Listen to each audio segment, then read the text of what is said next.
Kamusta? Good morning. Good morning. Akalain mo, magka-shift ulit tayo. Kinikilabutan ako pag night shift ako eh. Oh, ba't ka naman kikilabutan? Okay, ganito ah. Sabihan mo ko agad kapag may kahit na anong nangyari sa'yo. Susuportahan kita, ha? Oh, Mag-teammate tayo, di ba? workout na nga ako. Yung bloating niya ngayon, mukhang malala na to. Wala siyang ganang kumain. Madalas nagsusuka. Sumasakit ang buong katawan at hindi magandang pakiramdam. Masasabi na lahat ng sintomas konektado sa kidney niya. Lumalala ang lagay niya. Dalhin niyo na siya sa nephrology department. Mas maaga, mas maganda. Dahil kapag hindi pa ito naagapan, maaaring maging uremia. Yung lagay niya, hindi na maganda. Ay, sige, Doc. Pupunta na po kami agad doon sa sinabi nyo.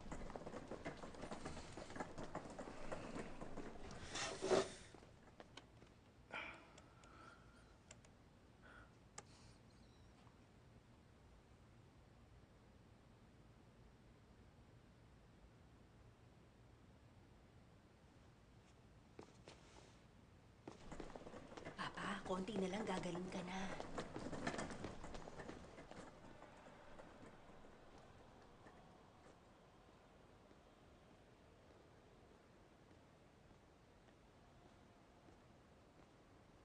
Nasaan na yung mga pasyente natin? Doc, ano pong nakalagay sa computer niyo? Wala daw. Ibig sabihin po wala ng pasyente.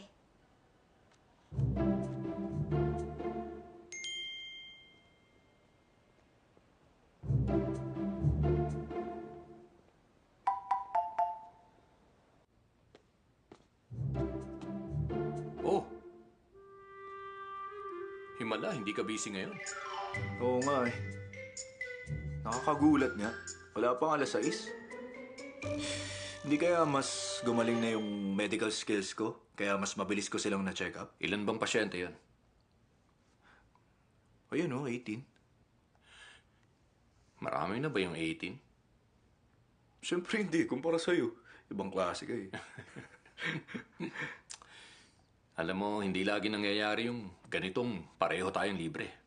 Mas maganda siguro kung turuan kita ng bago. Uy, master, di nga. Ganito. Yung night shift doon sa emergency department, kapag nag-night shift ka doon, Master, bagong bili to. Malamig-lamig pa. Sige, inom kayo. hindi naman ako ganun kauhaw. Alam mo, meron kasing technique. Kapag night shift ka sa ER, kaunti ang pasyente tuwing hapunan. Alam mo kung bakit? Kasi abala silang kumain, ha? Kaya kapag may nararamdaman silang kung ano, tinitiis nila. Kaya ang mga tao pumupunta ng ER kapag 7 p.m. o 8 p.m. Oh. Paano kung 9 to 10? Yung mga 9 to 10, yung mga sumama ang pakiramdam kakainom. O kaya yung mga nakipagrambula naman, yung mga posibleng sumugod sa ospital. Pero tandaan mo, yung mga kritikal ang lagay ang sumusugod sa madaling araw. Ah. Sa oras na yon, tulog ang mga tao. Kaya, hindi silang pupunta, kundi yung mga nasa kritikal ang lagay.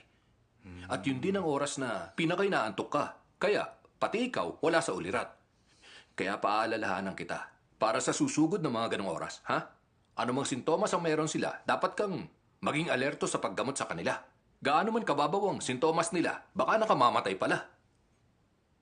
Naiintindihan ko po. Tatandaan ko yan.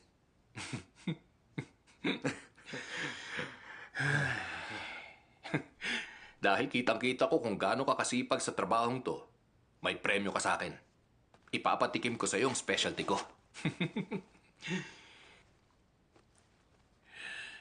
Bitter gourd, soybean, na pork rib soup. Maniwala ka sa akin. Hindi mo to makakalimutan pag natikman mo. Master, marunong ka pala magluto. Anong marunong ka pala? Marunong talaga ako. Amoyin mo. Amba mo. Ano? Ay, magagalitan tayo ni Madam Gold pag teka. nakita tayo. Wala naman siya. Umalis siya para kumain. Tingnan mo yung kulay, oh. Medyo, sa tingin ko, matagal ko nababad. Nung natapos kong lutuin, yung bitter gourd, green na green talaga yung kanina. Maniwala ka. Masarap talaga yan. Tapos sobrang bango pa, di ba? Eh, Master, huwag mong paypayin. Nakakagutom eh. Para nga magutom ka. Kaso ano bang nagawa ko para bigyan mo ako ng premyo? Di ko maintindihan eh. Ha? Simple lang. Mas magandang pagsaluhan to kaysa mag-isa. Di ba? 2 is better than 1. Tapos 3 is better than 2. Ganun lang. Eh, yung dun sa katabi ko. Yung katabi mo, alam mo, siya kasi yung... Wow naman, parang ang sarap niyan ah. Okay lang ko, pahingi ako. Tingnan mo. Di ba? Saktong-sakto ang pagdating mo dito.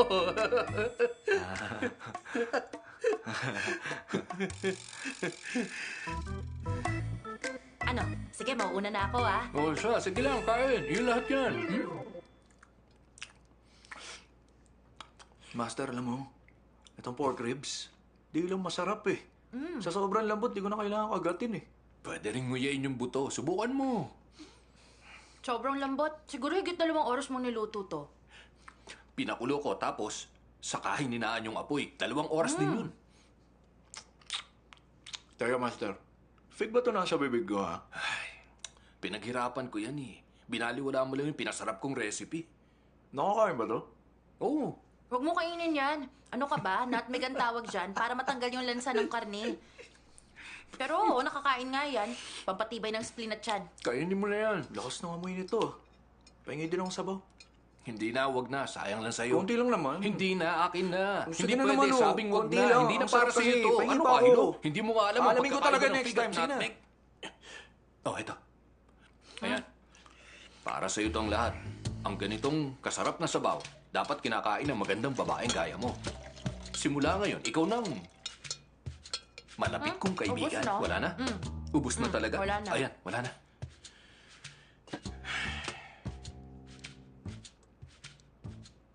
Sa'yo tong isa.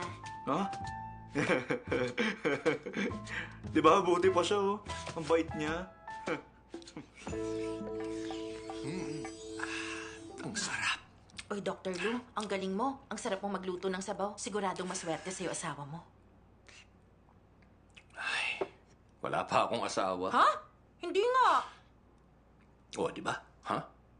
Di ba dapat ang isang katulad ko, imposibleng Oo single? nga. Ang galing mo magluto pero wala kang asawa. Baka naman may ibang ugali ka.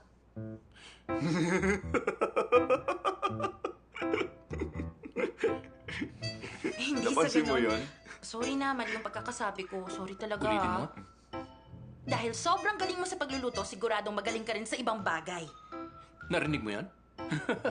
O sige, i-explain mo pa ha? Dapat may example. Kailangan mo ng pasensya para makapagluto ng sabaw. Sabi kasi ng mama ko, yung mga lalaki na marunong talaga magluto ng pagkain, may magagandang katangian. Dahil napakamapagmahal nila sa mga partner nila, sinisiguro nila na masarap ang lulutuin nila. Ang galing mo, Shwe. Kilala mo talaga ako. Baw pala. Baw siya, Shwe pala.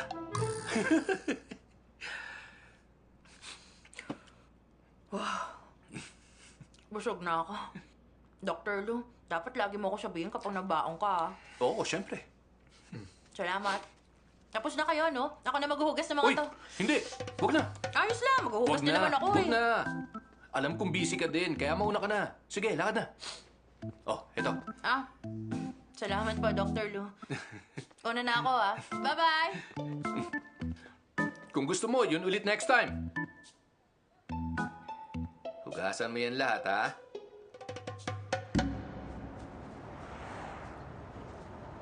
Mama, nasa expressway pa rin ako.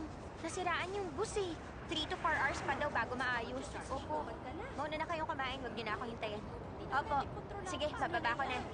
Ano ba? Nasa tabi ng expressway itong bus ko. Pabihira. Naghihintay itong mga pasahero ko. Pwedeng bilis-bilisan nyo? Oo. Sige, sige. Excuse me, sir. Sabi nila 3 oras pa daw ang hintay. Sabi niyo, malapit nang dumating yung isa pang bus. Gaano daw ba katagal? Ito nga, oh. Katatawag ko lang sa kanila. Baka 2 oras pa daw. Ha? 2 oras? Pero, kaso, sir, may emergency ako. Dapat nasa yando na ako ng alas 8:30. Hindi mo sila pwedeng madaliin? Tingnan mo, oh. Hindi lang ikaw ang kating-kating ng makauwi. Kahit matat ka dyan, walang taxi dito. Sige, ganito, sir. Doktor kasi ako. May emergency ako sa yando ng alas 8:30. Nagmamadali ka? Oo. Sige. Ako nang gagawa ng paraan. Okay, ayos. Salamat. Hello? Ay, nasa ka na? Nandito na ako! Oh! Oh! Ingatan mo itong si Sir, ha? Sige, walang problema. Ako nang bahala. Okay. Salamat Salamat talaga. Salamat. Oh, ingat ka, ha? Oo, salamat.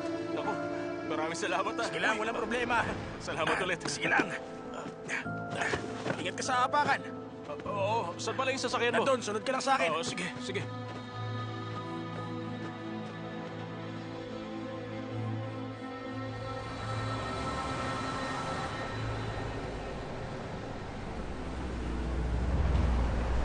Hello? Oh, may kaibigan kasi nagpatulong sa akin eh. Pagkatid ko sa kanya sa Yando, babalik ako. Huwag ka mag-alala. Hindi ako iinom. O sige na, babalik ako pagkatid ko sa kanya. Ibababa ko na.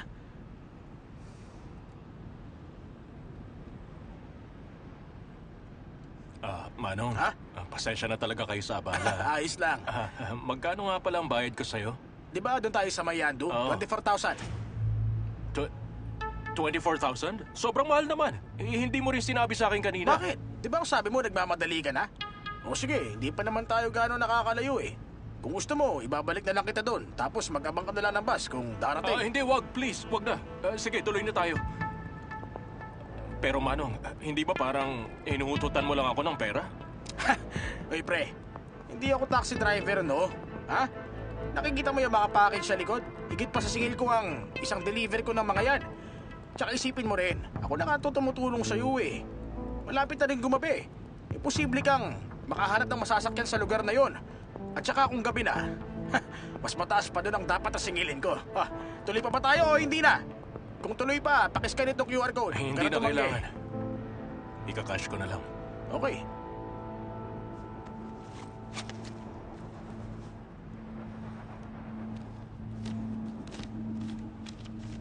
Uy, ayos ah. Ang daming pera nito ah. Ito na ang bayad ko. Oh! Aba, ayos ni pre ah. Big time ka. Alam mo ba, isang beses may tinulungan din akong lalaki. Manong, pwede huwag niyo na akong daldalin at sa kalsada kayo tumingin? Okay lang yan. Pakiusap, bilisan niyo pero huwag niyo kalimutan ang traffic rules. Nagmamadali lang talaga O ako. sige pa, basta mag-seatbelt ka dyan ha. Bibilis ako na.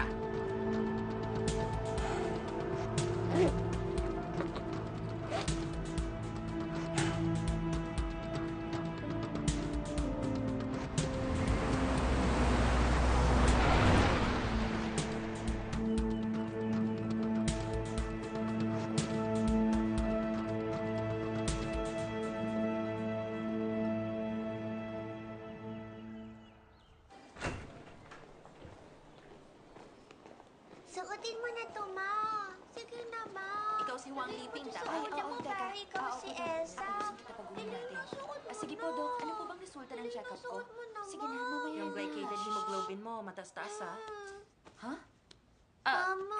Hindi po ba yung maganda? Masama po ba yan, Dok? Hindi naman. Yung ibang resulta, okay pa rin. Yung laging pagiging mahiluhin mo dahil yun sa diabetes mo, ma'am. Baby, kakausapin ko lang si Doc, ha? Mama, ayoko. Laro na lang kasi tayo. Ikaw, Mama, si Queen Elsa. Uy! Simula ngayon, ako na si Queen Elsa, kita mo? Kaya inuutusan kita na tumahimik dahil kinakausap ko pang mama mo. Okay? Yan, good girl. Sa ngayon, okay pa. Hindi naman masama ang resulta ng test. Reresetahan muna kita ng metformin at ng Riatas. Dapat mas maging maingat ka sa kakainin mo at alagaan mong diet mo. Bantayan mo rin yung dosage mo, siguruhin mong balanse Okay po, lang. Doc.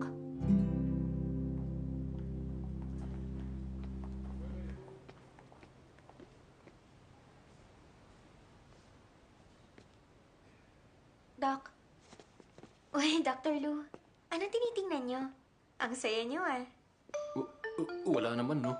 Wala akong tinitingnan. Kunwari ka pa. Alam ko tinitingnan mo si Dr. Bao eh. Huwag po kayong humarang. May ibibigay pa ako sa kanyang test result. Mukha ba ako nakaharang? May space pa, oh. Hindi ka ba kasya? Naku. Nakaharang ka.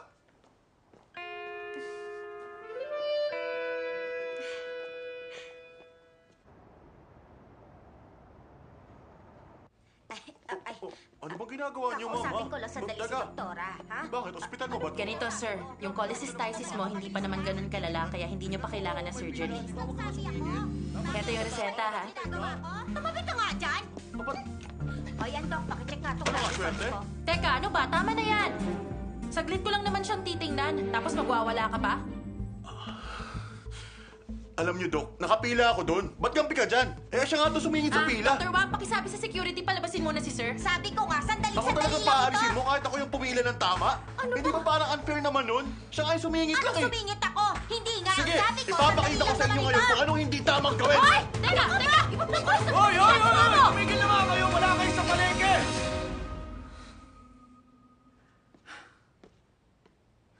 Ibaba mo nga yan! Sino ka ba? Ako? Bagong doktor ako! Galing Inner Mongolia. Wrestler din siya.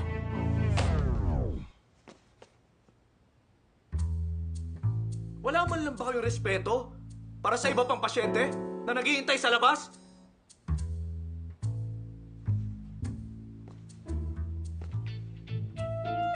Ikaw, anong problema mo? Oh, ako ayos lang. Pero yung anak ko hindi. Ano? Masakit pa ba? Dito po, siya po, Dok. Siya po yung anak ko. Yung kamay niya, tingnan niyo. Oo, dahan-dahan lang po. Mukhang bali po ito. Ano, bali yan? Oh, kami na yung sunod sa pila, kaya pakiusap, pakigamot naman oh. Kanina pa kasi siya iyak na iyak sa sobrang sakit eh. Bata Diba? siya, kaya dapat sa pedya kayo pumila. Mabuti pa, pumunta ka uli sa counter. Kuha ka ng bago number. Hindi ako pwedeng umalis. Tingnan mo tong tatay ko, Dok. Na-aksidente din kasi siya eh. Paano siya na-aksidente? Mahuhulog kasi sa hagdan yung anak ko. Sinubukan niyang saluhin pero hindi niya nagawa kaya pareho silang nahulog sa hagdan. Kung ganun, dapat sa orthopedic niyo siya dinala. Di ba ER to? Akala ko lahat tinatanggap dito. Pumunta sa ortho, pumunta sa pedya. Kung saan niyo kami pinapapunta, ano ba naman sistema yan? Relax lang. Yung tatay niyo, sir, sa orthopedic lang matitignan at papapagamot na maayos. Eh meron na kaming number dito. Yan ang gagawin namin. Eh kung ikaw kaya ang kumuha ng number para sa Bakit amin. hindi niyo muna dalhin ng tatay niyo sa ortho? Dito na muna ang anak at nanay niyo.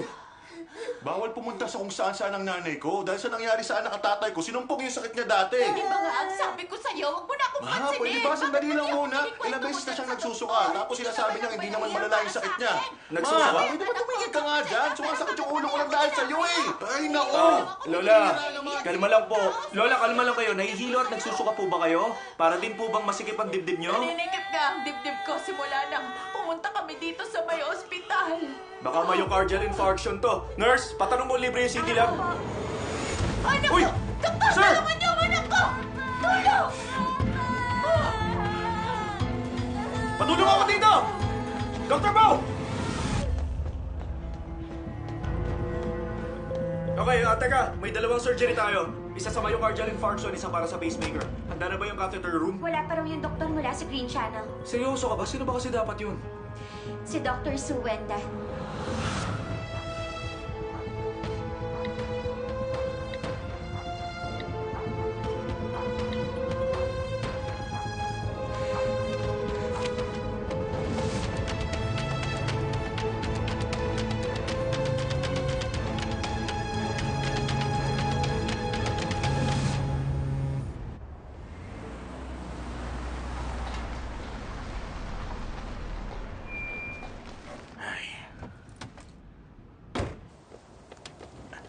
Oh, gumising ka na.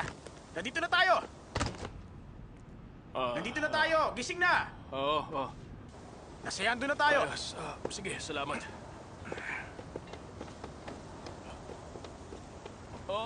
Sandali nga, Manong. Teka. Hoy, huwag kang umalis. Hindi ako dapat dito. Nasayando na tayo. Bawal ako sa pinaka-loob ng city. Basta mag-taxi ka na lang mula dito. Hoy, grabe naman itong ginagawa mo. Teka. Hoy, Manong.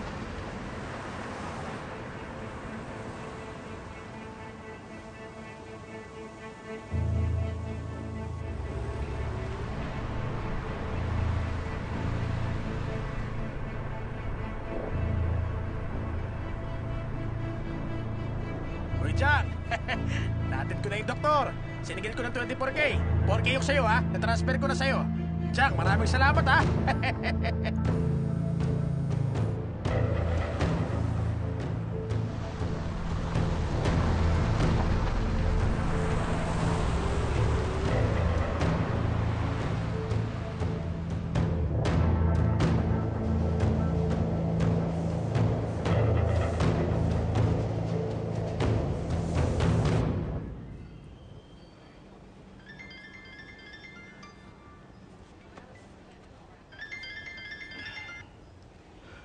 Hello?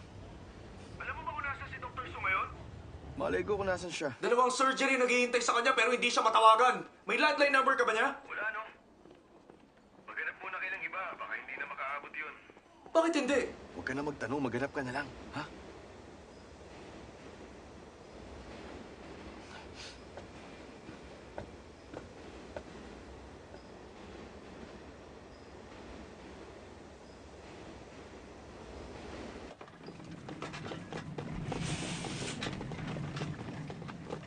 Nurse Lee, nakita niyo ba si Mentor? Nandun siya ngayon sa rest area. Ang aga naman niya magpahinga.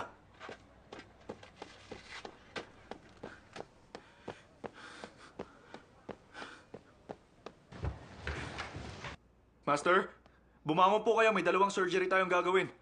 Maghanap kayo ng taga Green Channel. May surgery si Dr. Wei, si Dr. Su wala pa. Di yung director, tsaka yung deputy director na lang. Lahat ng mga boss natin may meeting. Di maghanap ka ng iba. Wala nang ang ibang mahanap. Nagkataon nagkasabay-sabay yung mga kailangang i-surgery ngayon. Ang daming dapat gawin. Di hintayin mo na lang si Dr. Hindi Su. makontak si rin ako Dr. Su pwede. kanina pa. Yung isa may myocardial infarction. Tapos yung isa naman may AV block. Baka mamatay sila kahit na anong oras. Bumangon ka na. Dali na, bumangon na kayo.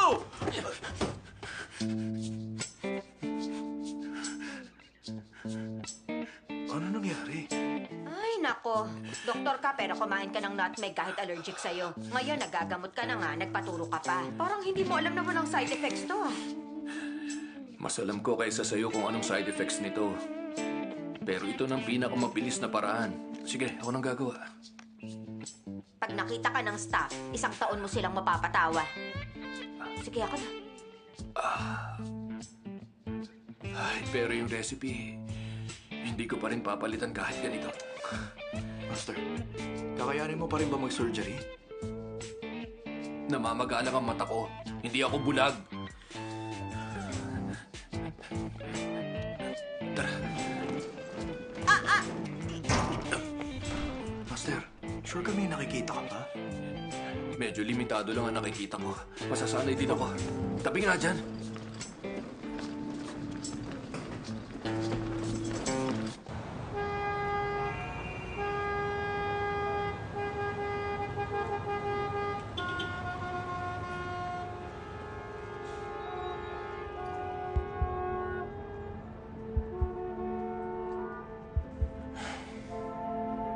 Sir, dito na ako. Magkano bayad? 1.5 metro na lang. Malapit na tayo.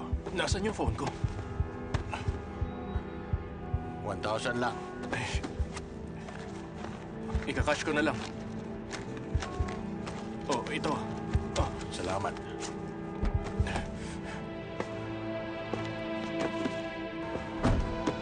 Hoy! Hoy! Teka lang, sukli mo!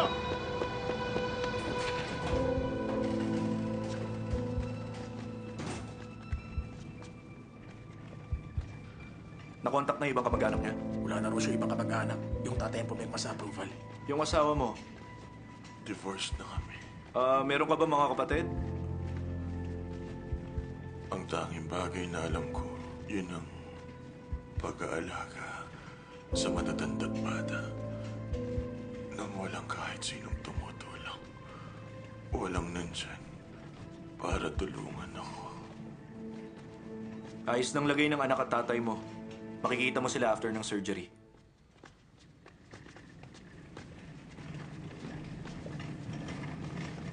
Mag-prepare na kayo. Pero wala pa po si Dr. Su. Anong oras dating niya? Hindi ko po alam. Anong hindi mo alam? Pa-empty ba't na ako kakatawag pero di siya sumasagot?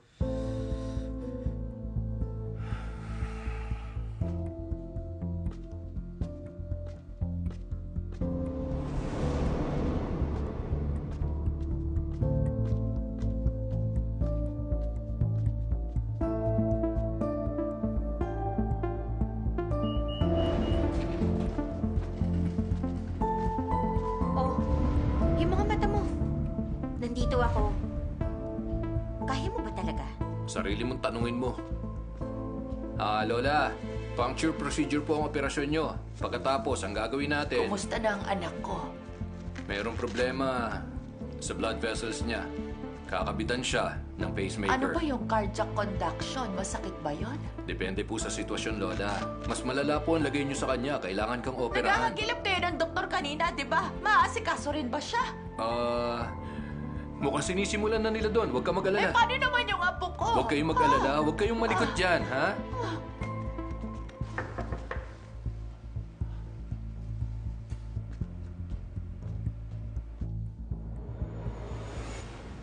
Paano to, Master? Yung isa, myocardial infarction. 3rd degree AV block yung isa. Pareho silang urgent. May patapos na mag-surgery? Si Dr. Song. Gaano ba katagal? Siguro kalahating oras pa. Nasaan na ba kasi yung Su na yun? Bakit wala pa siya? May tutulong ba ako? Kaya mo ba maglagay ng pacemaker? Naku, hindi. Pakiusap kung lang kayo. Huwag mong papagunin! Huwag na lang Hoy, Lola!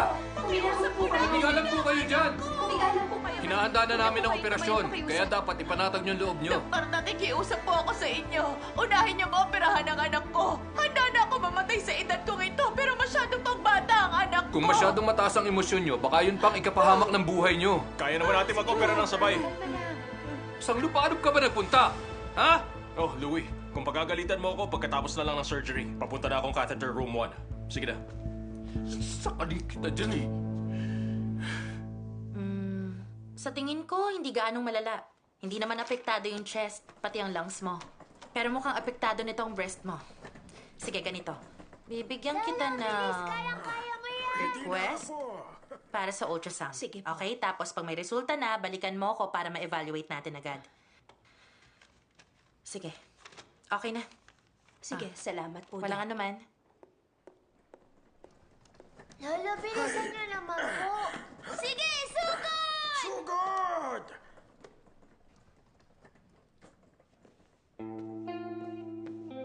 Sugod! Sugod! Takyan! Sugod! Sugod! Sugod! Sugod! Sugod! Sugod! Sugod! Sugod pa! Sandali, saan ba kayo pupunta? Oh, tingnan yung binti nyo. Kakakas lang yan, di ba? Hindi ba kayo sinabihan ng orthodon? Bawal kayong gumalaw-galaw pagkakas nyo. Ang sabi naman ng doktor, walang baling buto. Pahinga lang ang kailangan Pero ngayon na kayo magpahinga, tapos nagtatatakbo pa rin kayo? Ano na lang ang gagawin nyo kung dahil dyan lumala ang binti nyo? Ayos lang ako. Tara! Ay, teka, bakit ba ayaw nyo na lang makinig sa sinasabi ko sa inyo, ha? Dok naman. Ngayon nga lang tumigil sa kakaiyak tong apo ko. Miss niya ng lola at papa niya. Tingnan mo. Nung kaming bantay nitong apo ko, nabali ang daliri niya. Hindi ko nga alam kung mabubuhay pa ang asawa at ang anak ko. Wala rin ako magagawa kaya pinagbibigyan ko siya. Anong pangalan mo, bata? Shin-shin. Ah, Shinshin. Ang astig din ng tangke mo na yan, ha? Pero hindi naman sa'yo yan, eh. Siyempre, akin tong tangke ko, ha? Kung sa'yo yan, bakit lolo mong nagmamaneho, hindi ikaw? Lolo, upo, upo. Pakita natin sa kanya akin to. Upo, Lolo. Okay. Upo ka na. Upo, upo. Upo. Teka, sandali lang! Dahan-dahan. Dahan-dahan lang. Yan, sige. Dahan-dahan lang. Sige lang. Ingat ang binti. Yan. Teka, sandali. Dahan-dahan. Ano po nararamdaman niyo, sir? Naman, siguro napagod lang. Teka, tanong lang po, sir. Nahihilo po ba kayo? Para bang mabigat itong dibdib niyo? Medyo mabigat ka. Dati po ba, inatake na kayo sa puso? Bakit pala femoral artery puncture? Veteranous Dr. Lu. Manipis ang radial artery ng pasyente. Hindi imposibleng mag-spasm siya during surgery. Kaya naisip ko na. Paano to? Bakit? Kakatawag lang ni Dr. Bao. Yung tatay daw ni Sir Teka. Ruby. Kailangan ng temporary pacemaker. AF daw ang pasyente niya ngayon. Siya na susunod. Tatapusin Wala namin. nang oras. Above 200 na ang heart rate niya. Naging 20 pag-inom niya ng gamot ang electrical cardioversion. 6 cycle syndrome rate. Kailangan na ng pacemaker ngayon na. Pero wala na tayong available ng surgeon. Ang malas ng araw na to. Master! Payagan niyo ako magkabit ng pacemaker. Akala mo ba ganun lang kadaling gawin yun? Baka may mangyari pang hindi maganda. Yupe, Doc. Nakapag-angiography ka na? Opo. May catheterization. Opo, sir. Pero hindi pa ako nakakapagkabit ng pacemaker dati. Hindi ko kaya. Alam ko hindi mo kaya. Dapat pa akong bantayan sa angiography. Hindi pa ako kumpiyansa mag-isa. Bantay?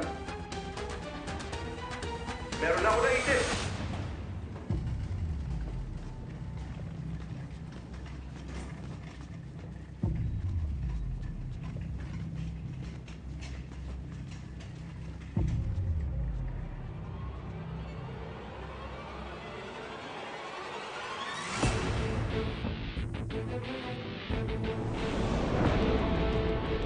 Yofa Mike.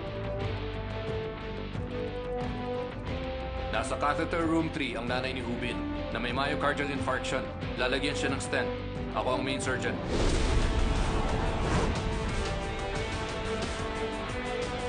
Sa catheter room 2 ang tatay ni Hubin na may 6 sinus syndrome. Temporary pacemaker sa kanya. Si Dr. Su ang main surgeon.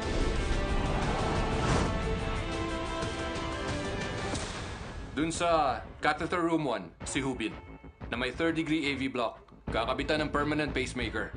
Si Liu Fei ang mag-oopera at babantayan namin siya ni Dr. Su. Assistant si Wang Yangming.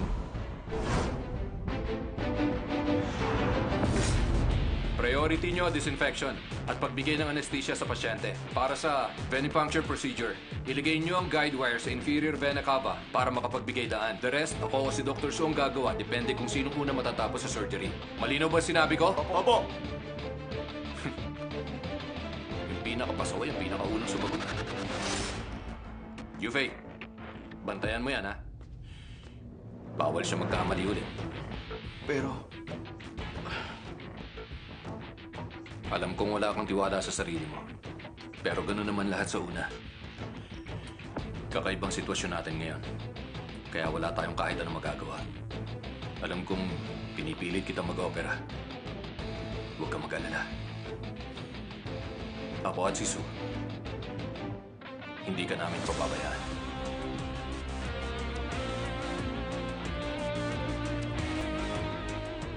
Ano? Kaya mo? Huwag ka mag-alala. Kayang-kaya ko yan. Husgahan mo na lang ako kapag nagkamali ako sa operasyon, ha? Maghanda na kayo! kaya mo yan. Nandito lang ako.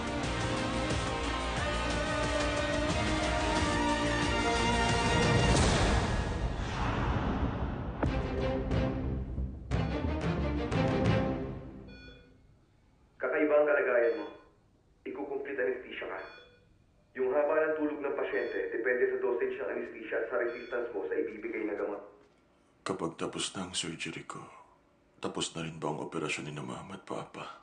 Sa tingin ko, huwag ka mag-alala. Lahat ng main surgeon namin, veterano. Hindi ako nag-aalala.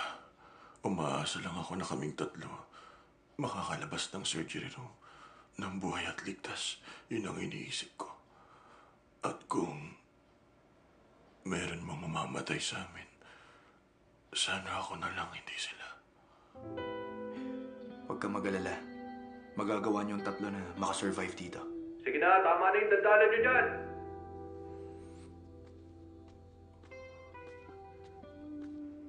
Meron akong ipapangako sa inyo. Kapag nabuhay kaming tatlo, magpapagawa ako ng banner para sa inyo. Huwag kang kabahan. Siguradong yung banner mo, kukunin namin yan. Ihanda ng anesthesia. Okay. O Lola, sinisimulan ng surgery ng anak nyo, kaya huwag kayong mag-alala. Sisimulan na rin namin ang operasyon nyo. Ang gagawin namin, ipapuncture yung binti nyo tapos lalagyan ng stent, okay? Ngayon naman, kakapitan natin siya ng temporary pacemaker. 0.5 mg ng Atropine.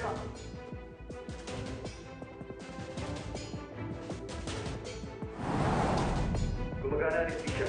Simulan ng surgery. Ikaw muna.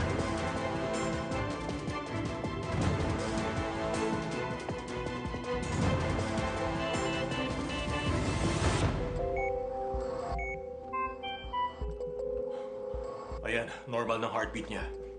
Yung temporary pacemaker. Opo.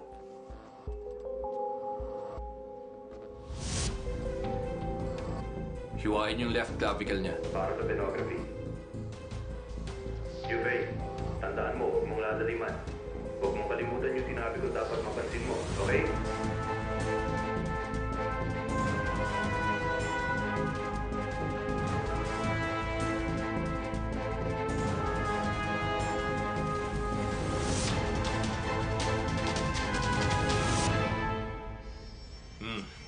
Ipasok niyo yung guide wire sa superior vena cava. Tapos, ilagay niyo papunta sa atrium.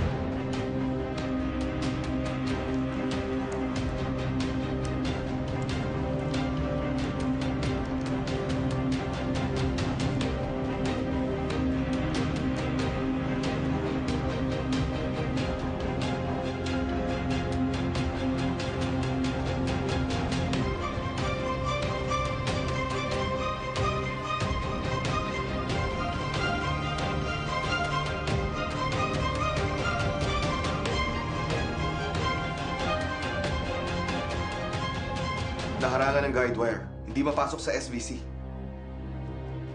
O ikaw, tumabi ka nga muna sandali. Ipakita mo sa akin yung email. Dr. Bao! Dr. Bao! Oh, anong problema? Yung mama ko tumaas ulit ang BP niya. Ano lang BP niya? 140/180, Dok. Uy. Shinshin, gising na. Sige na, bangon na. Bumangon ka na muna. May gagawin lang ako. Umupo ka dito. Ha? Dito ka lang, okay? Huwag kang pupunta kung saan-saan. Ano pangalan niya? Chan Fangshi. Chan Fangji. Ito, tara.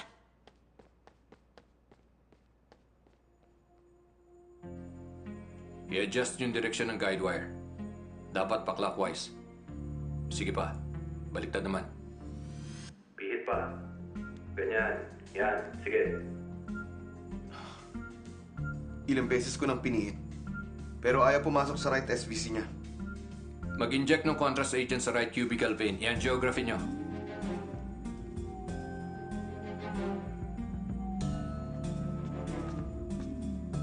Dr. Lu, Ha? tapos na tayo. Ha?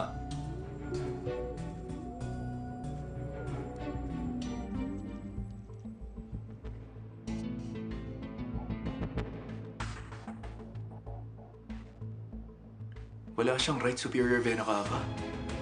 Kaya pala hindi malagyan ng guide wire. Ang ibig sabihin itong pasyente natin, may persistent left superior vena cava. Nakita mo na to dati. Sa mga thesis ko lang nakita. Master! Dr. Lu!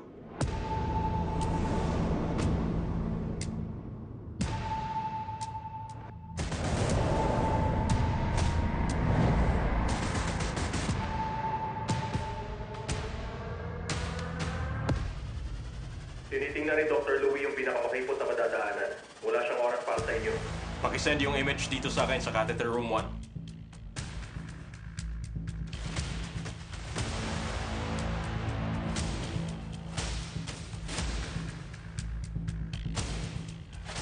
Ay, mahihirapan tayo nito.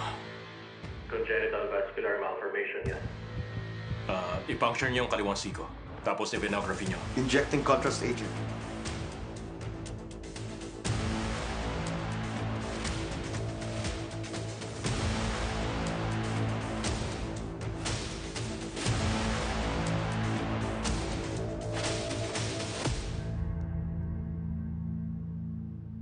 Ano, kumusta na kayo dyan? Tama ang sinabi ni Wang Yangming. May persistent left superior vena cava siya. Hindi lang yun, isolated din to. Meron pala talagang ganyan.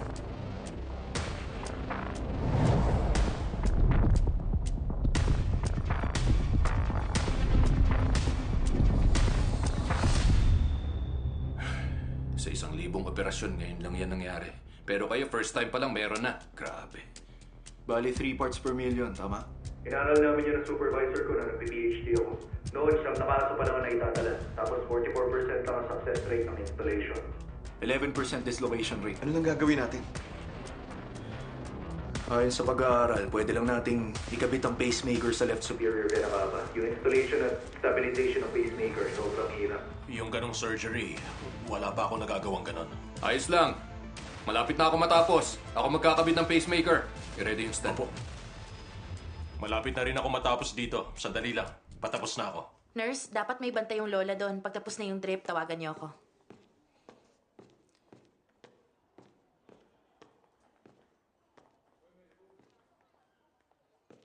Hala?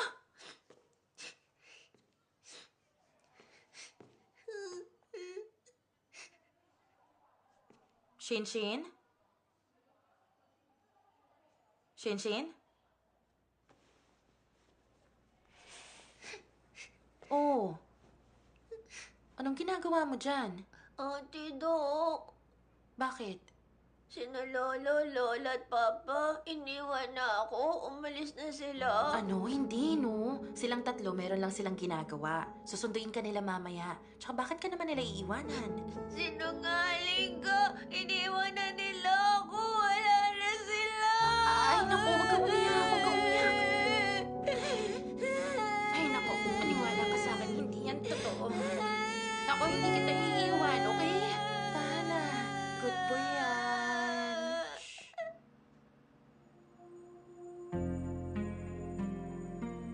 Nurse Ann, Doc, papunas ng luhat pawis apa. ka. Bakit naman kasi hindi gumagana yung vitamin C sa akin? Oh, Louie, dahil matagal ka nang uminom ng vitamin C, mas mabuti pa kung mag-i-inject ka ng calcium gluconate. Hindi tumatalab yung vitamin C sa'yo. Mas maganda nga kung espresso ang pwedeng i-inject sa akin. Kung hindi, sa surgical table ka matutulog. Nurse Ann, Po? Bakit, Dr. Lou? May kailangan po kayo? turukan mo ako ng 5 mg na calcium gluconate. Ngayon na. Pero Dong, nag-drip ka na kanina. Lalabag tayo sa drug administration guidelines. Ay, hayaan mo na yun. Tingnan mo ang sitwasyon natin ngayon. Sundin mo na lang ang pinapagawa ko. Sige na. Ha? Di syempre sa leg ko. Saan pa ba? Louie, huwag mo kalimutang i-dilute bago may paturok sa'yo, ha? Tsaka huwag mong mamadaliin. Bakit ba parang nanenermon ka pa dyan? Mag-focus ka sa surgery mo. Huwag mo akong pakialaman.